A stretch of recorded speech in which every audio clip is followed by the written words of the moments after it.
ایک مرتبہ پھر آپ کو پروگرام میں خوش آمدید کہتا ہوں۔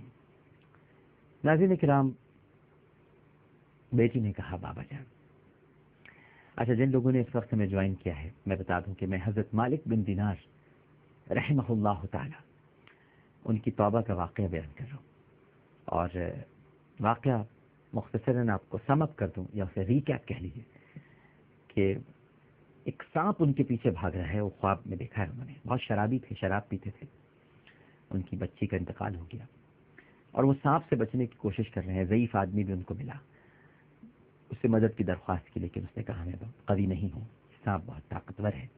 بہرحال وہ پھر ایک ایسی جگہ پر پہنچے جہاں پر بہت سارے بچے نکل آئے، اور اب ان کو ان کی وہ 2 سالہ بچی ملی ہے جس کا انتقال ہو گیا تھا، اور اس نے اس سانپ کو بھگایا ہے اور وہ باغ کی گود میں بیٹھ چکی ہے، اور اس نے کہا ہے میرے پیارے بابا جان۔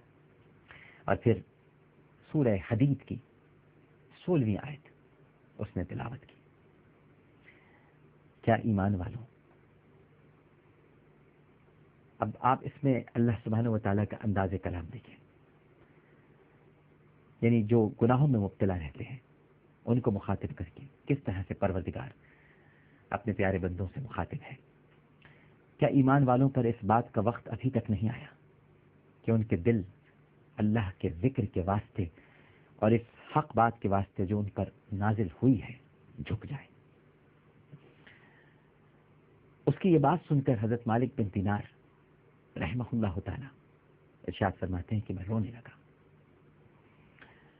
میں نے پوچھا کہ بیٹی کیا تم سب قرآن پاک کو جانتی ہو؟ کہنے لگی بابا جان ہم سب قرآن پاک کو آپ سے زیادہ جانتے ہیں۔ میں نے پوچھا بیٹی یہ سانپ کیا بلا تھی یہ تو بتاؤ۔ تو بیٹی سے ملاقات ہوئی ہے، مانوس بہت تھے، پیار کرتے تھے، 2 سال ہی میں اس کا انتقال ہو گیا تھا، اب خواب میں ملاقات ہو رہی ہے۔ بیٹی نے کہا کہ بابا جان یہ آپ کے برے اعمال ہیں، اور آپ نے اپنے گناہوں سے ان برے اعمال کو اتنا قوی کر دیا ہے، اتنا طاقتور کر دیا ہے، اتنا زور آور بنا دیا ہے، اتنا منہ زور بنا دیا ہے، اتنا خود سر بنا دیا ہے، اتنا سرکش بنا دیا ہے بابا جان کہ وہ اب آپ کو جہنم میں کھینچ کر ڈال دینے کی فکر میں تھا۔ میں نے پوچھا اچھا یہ بتاؤ بیٹی، میں اس بات پہ بھی رویا، اور میں نے پوچھا اچھا یہ تو بتاؤ بیٹی کہ وہ سفید پوش ضعیف بزرگ کون تھے؟ کہنے لگی وہ آپ کے نیک اعمال تھے،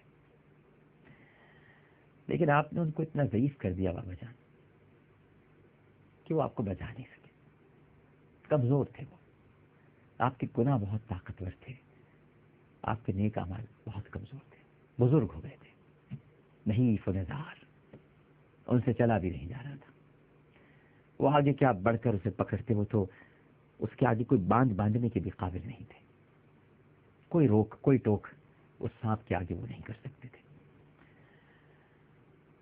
البتہ چونکہ آپ نے کچھ عمل اچھے کیے تھے تو اتنی مدد کی انہوں نے کہ آپ کو بچنے کا راستہ بتا دیا کہ فلاں پہاڑی پہ چلا جا، وہاں مسلمانوں کی امانتیں رکھی ہیں، شاید تیری بھی کوئی امانت ہو جو تجھے بچا سکے۔ میں نے پوچھا اے بیٹی تم یہ بتاؤ کہ اس پہاڑ پر کیا کرتی ہو؟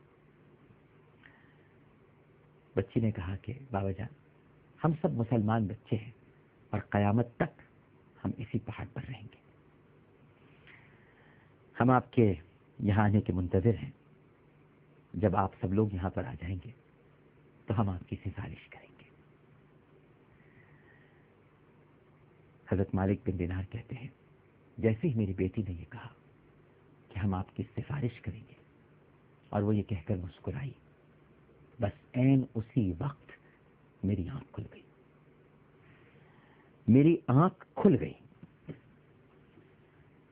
ناظرین کرام یہ حضرت مالک بن دینار کا بڑا تاریخی جملہ ہے، خواب سے آنکھ نہیں کھلی، میری آنکھ کھل گئی، اور سانپ کی جو دہشت مجھ پہ سوار تھی، میں نے اٹھتے ہی اللہ جل مجدہ کے بارگاہ میں توبہ کی، اپنے گناہوں پر شرمسار ہوا اور اپنے برے افعال کو چھوڑ دیا، کیونکہ میری آنکھ کھل گئی۔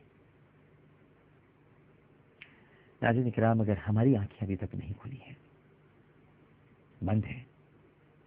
حضرت مالک بن دینار رحمہ اللہ تعالیٰ کی اس توبہ کے واقعے کو سن کر ہم سب کی آنکھیں بھی کھل جانی چاہیے.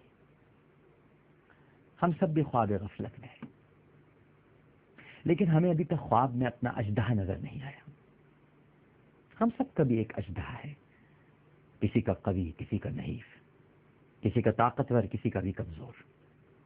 لیکن ایک بزرگ یقیناً ہمارے ارد گرد موجود ہے، اور اگر ہم چاہیں تو اس بزرگ کو مسلسل نیکیاں کر کے جوان کر سکتے ہیں.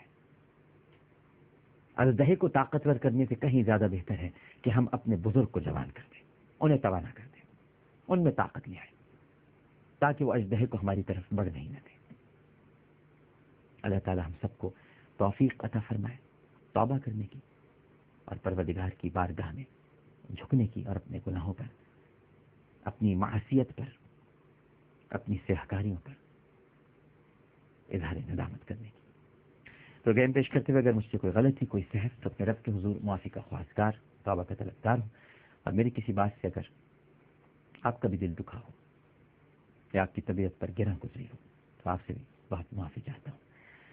عامر لیاقت حسین کو اجازت دیجیے. انشاءاللہ اگر زندگی رہی تو کل اسی دن اسی پروگرام اور اسی چینل پر آپ سے پھر ملاقات ہوگی. اللہ حافظ.